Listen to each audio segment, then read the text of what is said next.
महाराष्ट्राच्या महत्त्वाच्या बातमीकडे शिवसेना आमदार अपात्रतेच्या निकाल लागल्यापासून सत्ताधारी आणि विरोधक यांच्यामध्ये चांगलीच जुंपलेली आहे। दोन्हीकडचे कार्यकर्ते रस्त्यावर उतरून आंदोलन आणि निषेध करतायत। मुंबईत रात्री उशिरा विले पार्ले स्टेशनजवळ ठाकरे गटाच्या कार्यकर्त्यांनी सरकारची प्रतिकात्मक अंत्ययात्रा काढली।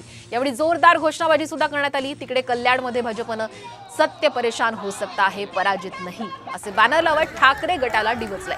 विधानसभा अध्यक्ष राहुल नार्वेकर यांच्यावर केलेल्या टीकेचा सुद्धा यावेळी निषेध व्यक्त करण्यात आला।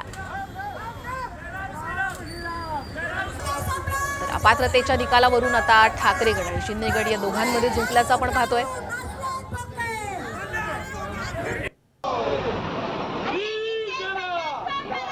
विले पार्लेमध्ये ठाकरे गटाच्या वतीनं निषेध आंदोलन काल रात्री करण्यात आलं आणि हीच थेट दृश्य। दुसरीकडे कल्याणमध्ये सुद्धा अशाच पद्धतीनं निषेध व्यक्त करण्यात आलेला आहे। सरकारची प्रतिकात्मक अंत्ययात्रा सुद्धा काढत यावेळी निषेध व्यक्त केलाय। दुसरीकडे कल्याणमध्ये मात्र भाजपची जोरदार बॅनरबाजी झाल्याचं आपण पाहतोय।